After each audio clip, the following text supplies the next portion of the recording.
Bonjour. Après avoir vu le traitement de la paye, abordons maintenant la partie reporting avec HR Intelligence. Cet outil, natif Talentia, va non seulement vous permettre de disposer d'un catalogue de rapports standards, mais également, avec une approche orientée utilisateur, de créer vos propres rapports et analyses. Sur l'écran d'accueil, des icônes permettent d'accéder à différents domaines de données, comme les salariés, la comptabilisation ou l'historique de paye. Mais également des accès à des rapports liés à des obligations légales, comme l'index égalité femmes-hommes ou le bilan social. Commençons par examiner l'accès aux rapports standards. Par exemple, autour du dossier salarié, une arborescence d'analyse sur les effectifs, sur la gestion administrative, sur la masse salariale ou la vision 360 sur laquelle nous reviendrons. Sur les effectifs, nous pouvons obtenir par exemple ce type d'analyse. Examinons maintenant l'index égalité femmes-hommes.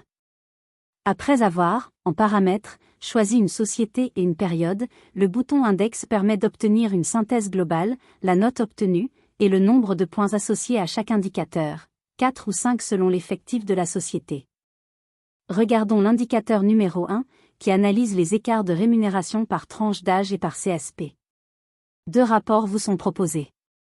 Dans cette analyse, nous mettons également en évidence les cellules non alimentées, ici parce que l'effectif requis n'est pas atteint.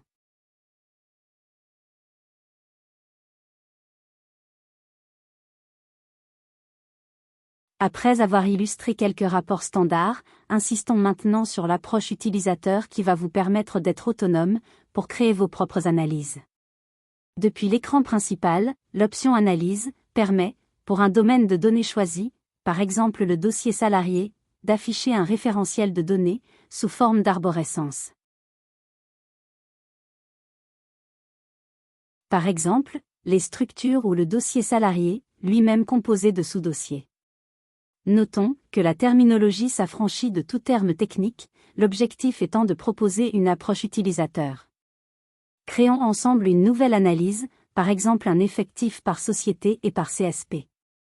Depuis le sous-dossier structure, nous recherchons le nom de la société et le sélectionnons par drag and drop ou glisser-déposer.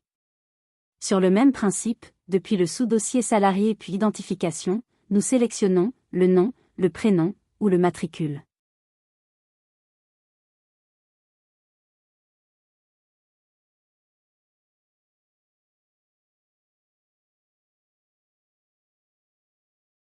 En temps réel, nous pouvons visualiser les résultats et construire notre analyse, pas à pas. Comme nous souhaitons une analyse par CSP, dans le volet emploi du salarié, nous sélectionnons cette donnée. En la positionnant après la société, nous obtenons un tri sur ce critère également.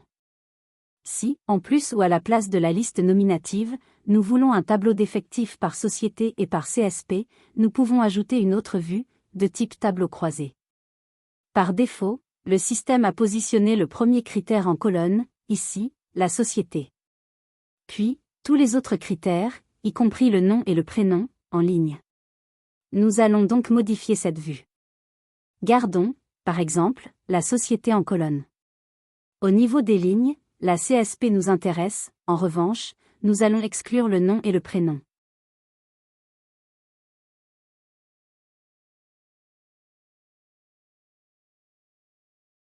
Puis, positionnons le matricule à l'intersection des lignes et des colonnes et nous y associons un comptage.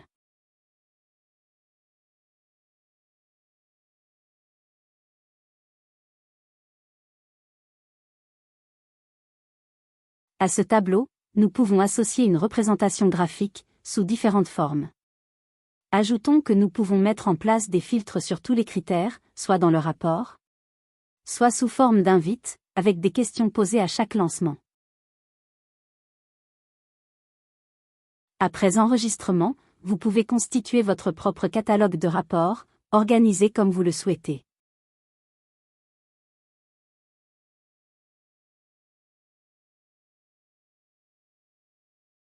Les résultats peuvent être imprimés ou exportés sous différents formats. Pour illustrer davantage les possibilités, prenons quelques exemples. Dans ce premier cas de figure, après avoir, sous forme d'invite, choisi des sociétés et nous être positionnés sur une période, nous mettons en évidence des variations d'éléments de rémunération, en regard d'éventuelles variations d'effectifs. Dans ce deuxième exemple, qui présente une analyse de l'absentéisme, nous avons positionné, sur une même page, une invite pour choisir une période et différentes présentations de résultats, en tableau ou sous forme graphique. Enfin, comme évoqué en début de cette vidéo, revenons au dossier salarié, depuis lequel nous avons la possibilité d'une vue 360. Nous voyons dans ce troisième exemple que nous avons la possibilité de répondre à des analyses individuelles, avec des résultats sous différentes formes, listes, compteurs ou graphiques. Ceci nous permettra, par exemple, de construire des BSI. En conclusion, cet outil HR Intelligence, qui est quasiment indissociable de la paye, va vous permettre, d'une part, de disposer d'un catalogue de rapports standards.